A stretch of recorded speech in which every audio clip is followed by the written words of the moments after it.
नमस्कार साथियों, मैं बीडी पारासर राजनीति विज्ञान की इस क्लास में आप सभी का स्वागत है। आज हम अध्ययन करेंगे परंपरागत दृष्टिकोण की प्रमुख विशेषताओं का। देखो हम देखते हैं कि राजनीति विज्ञान में अध्ययन के दो दृष्टिकोण प्रचलित हैं, परंपरागत दृष्टिकोण और आधुनिक दृष्टिकोण। जहां परंपरागत दृष्टिकोण राजनीति विज्ञान के अध्ययन के अंतर्गत राज्य एवं सरकार के कानूनी, औपचारिक एवं संस्थागत अध्ययन पर बल देता है, वहीं आधुनिक दृष्टिकोण प्रक्रिया के अध्ययन पर बल देता है, तमाम नई अवधारणाओं के अध्ययन पर बल देता है, नई अध्ययन पद्धतियों पर बल देता है। हम बात करते हैं परंपरागत दृष्टिकोण की।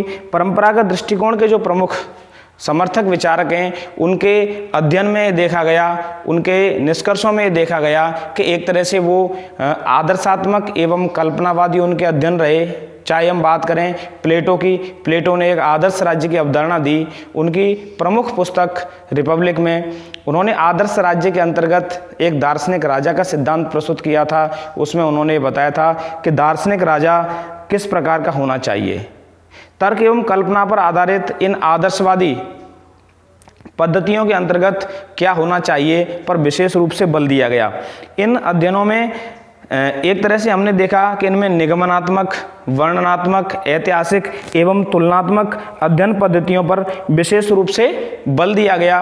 इनमें प्रमुख इसके समर्थक विचारक हैं, उनमें हम कह सकते हैं प्लेटो, सिसरो ने रोमन साम्राज्य के युग में एक प्राकृतिक कानून की अवधारणा प्रस्तुत की। हम बात करते हैं सेंट ऑगस्टाइन की। इन्होंने अपनी पुस्तक द सिटी ऑफ गॉड में ईश्वरीय राज्य की प्रस्थापना किस प्रकार होगी या राज्य को किस प्रकार ईश्वरीय माना जाएगा, इस धारणा को प्रस्तुत किया। क्योंकि मध्य युग के जो ज़्यादातर लेखक हैं, मध्य युग के ज़्यादातर विचारक हैं, उन्होंने ईश्वरीय राज्य की पुष्टि के लिए अपने चिंतन में ईश्वरीय राज्य की पुष्टि पर बल दिया।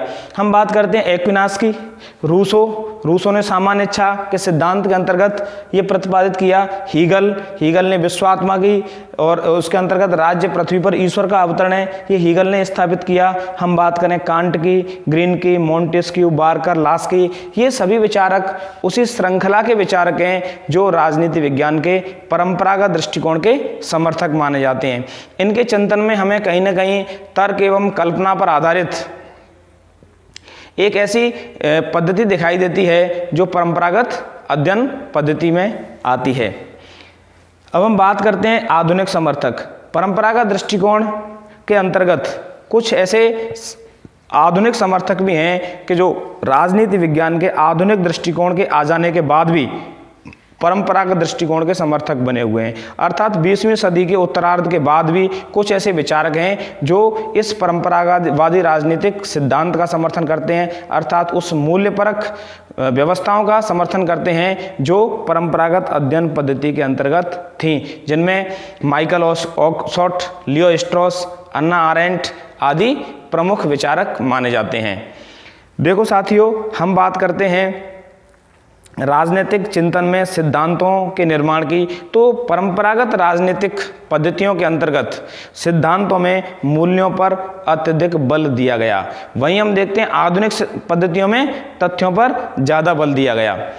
हम इसकी विशेषताओं की बात करें तो परंपरागत दृष्टिकोण की प्रथम विशेषता के रूप में हम ले सकते हैं तर्क व कल्पना पर आधारित आदर्शवादी अध्ययन।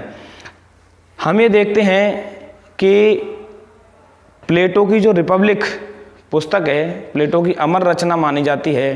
प्लेटो की इस प्रथम कृति के अंतर्गत हम ये देखते हैं उन्होंने एक काल्पनिक रूप से एक ऐसे राज्य का एक आदर्श चित्रण किया था। एक कल्पना के आधार पर एक मतलब व्यवस्था निर्माण की बात की थी कि किस प्रकार का एक राज्य होना चाहिए, उसमें शासक कैसा होना चाहिए, शिक्षा व्यवस्था कैसी होनी चाहिए, न्याय व्यवस्था कैसी होनी चाहिए, शासक कैसे होनी चाहिए, जनता कैसी होनी चाहिए। इन एक सारी व्यवस्थाओं का हमारे सामने एक चित्रण प्रस्तुत किया है। भले ही उसकी तमाम आलोचना हुई हो, भले ही ये कहा गया हो कि ऐसा राज्य एक कल्पना लोक में ही संभव है, ऐसा राज्य जमीन पर कहीं भी संभव नहीं है, भले ही उसकी आलोचना हुई हो, लेकिन उन्होंने एक मानक तो स्थापित किया। तो ये सारी स्थापना के अंतर्गत हम ये देखते हैं कि ये विचारक तर्क एवं कल्पना पर आधारित बातों को अपने चिंतन में महत्वपूर्ण स्थान देते थे। चाहे हम बात करें रूसों की सामान्य इच्छा की, रूसों की सामान्य इच्छा के अंतर्गत भी ये तय किया गया कि सामान्य इच्छा सभी की इच्छा होगी, सामान्य इच्छा सभी के लिए बड़ी महत्वपूर्ण होगी, लेकिन सामान्य इच्छा कैसे निर्धारित की जाएगी इसमें तमाम भ्रांतियां भले ही बनी रही हों, लेकिन ये एक आदर्श की प्रस्थापना थी। दूसरे बिंदु के रूप में हम देखते हैं नैतिकता व राजनैतिक मूल्यों पर विशेष बल।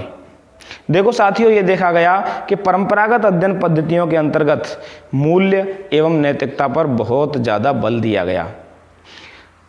जिस प्रकार आधुनिक अध्ययन पद्धतियों में तथ्यों पर बल दिया गया, परंपरागत अध्ययन पद्धतियों के अंतर्गत उसी प्रकार मूल्यों पर बल दिया गया। मूल्यों पर बल दिए जाने के साथ ही इसमें यह देखा गया कि ये इनकी कमजोरी एवं प्रमुखता दोनों इसमें देखी जा सकती है। हमें ये परंपरागत दृष्टिकोण की कमजोरी भी मानी गई, ये परंपरागत दृष्टिकोण की एक महत्वपूर्ण व विशेषता भी मानी गई जो उत्तर व्यवहारवाद के रूप में हमारे समक्ष आती है।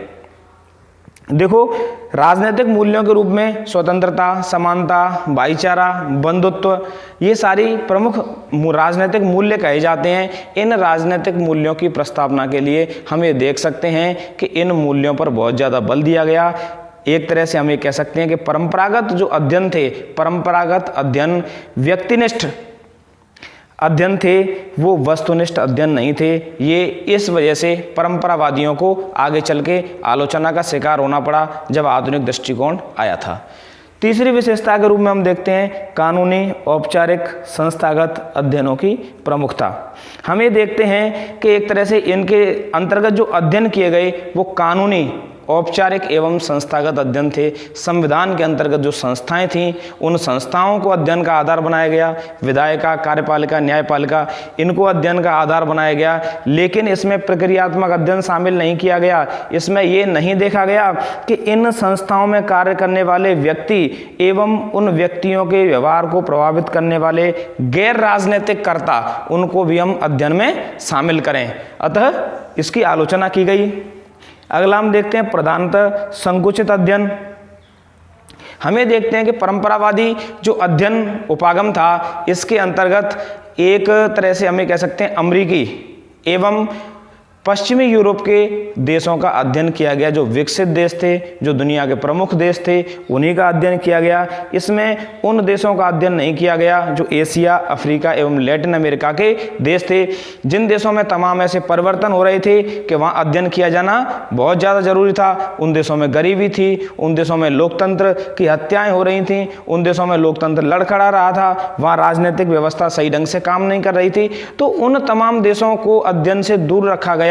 उन तमाम देशों की समस्याओं के समाधान प्रस्तुत नहीं किए गए जो एक तरह से जहां मानवता बड़े संकट से जूझ रही थी। तब ये प्रश्न पैदा होता है कि परंपरागत राजनीति उपागम उन समस्याओं को दूर नहीं कर सका जो एक शाश्वत प्रश्न थे उस समय के। अब हम बात करते हैं चिंतन में व्यक्तिनिष्ठता की प्रधानता। हम ये देखते हैं कि परंपरागत राजनीतिक चिंतन के अंतर्गत हमें व्यक्तिनिष्ठ तत्व की प्रधानता दिखाई देती है। हमें ये चिंतन वस्तुनिष्ठ दिखाई देता है। ये देखा गया इसके अंतर्गत कि जिस काल में जिस विचार की प्रमुखता थी, ज़्यादातर लेखकों ने, ज़्यादातर चिंतकों ने उसी के ऊपर कार्य करने लग गए। हमें देखते हैं कि यूनानी राजनीतिक चिंतन के दौरान ज़्यादातर विचारक एक नैतिक राज्य, नैतिक व्यक्ति, नैतिक जीवन, इसकी कल्पना को लेके अपने चिंतन में प्रयास करते रहे। हम ये देखते हैं कि मध्य युग के ज़्यादातर चिंतक अपने चिंतन में ईश्वरीय राज्य की स्थापना पर बल देते रहे कि किस प्रकार ईश्वरीय राज्य की पुष्टि की जाए, किस प्रकार ये तय किया जाए कि राज्य एक तरह से ईश्वर का ही रूप है और जो राजा है वो ईश्वर का प्रतिनिधि है। ज़्यादातर विचारक इसी ओर कार्य करते रहे। तो हमें देखते हैं कि इसमें व्यक्तिनिष्ठता की प्रधानता रही है। इसमें ऐसा नहीं रहा है कि प्रत्येक जो लेखक है, प्रत्येक चिंतक है, वो एक निष्पक्ष तरीके से, वस्तुनिष्ठ तरीके से अपने अध्ययन को अनुभवात्मक एवं यथार्थवादी बना सके। ये हमें यहाँ दिखाई नहीं दिया है। अगले बिंदु के रूप में हम बात करते हैं अपरिष्कृत अध्ययन पद्धतियाँ। परंपरागत दृष्टिकोण की जो अध्ययन पद्धतियां थीं वो एक तरह से वैज्ञानिक नहीं थीं, अपरिष्कृत थीं।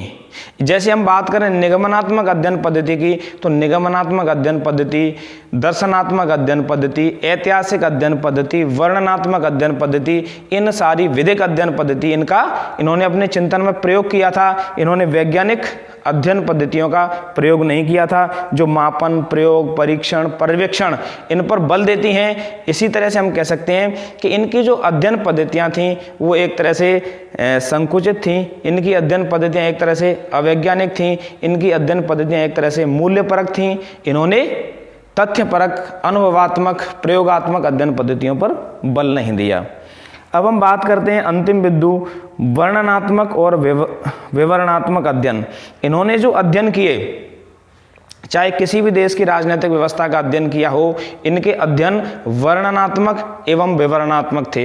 इन्होंने उस राजनीतिक व्यवस्था की विभिन्न संस्थाओं का अध्ययन किया, वो संस्थाएं किस प्रकार से कार्य कर रही हैं इनका अध्ययन किया, और उनका विवरण बड़े विस्तृत ढंग से लोगों के समक्ष प्रस्तुत किया। लेकिन इनका जो अध्ययन था वो समस्या समाधानात्मक नहीं था कि इन राज्यों में जो तमाम परिवर्तन हो रहे हैं, इन राज्यों की राजनीतिक व्यवस्थाओं के अंतर्गत ये देखा जा रहा है कि जो परिवर्तन हो रहे हैं वो परिवर्तन अचानक से हो जाते हैं, कोई भी व्यवस्था टूट जाती है। इन व्यवस्थाओं में ये परिवर्तन क्यों हो रहे हैं, उन कारणों का निदान हम क्यों नहीं ढूंढ पा रहे हैं, इस चीज़ की ओर इस चिंतन में हमें दिखाई नहीं देता है। बस धन्यवाद। इसके बाद हम अगली कक्षा में अध्ययन करेंगे।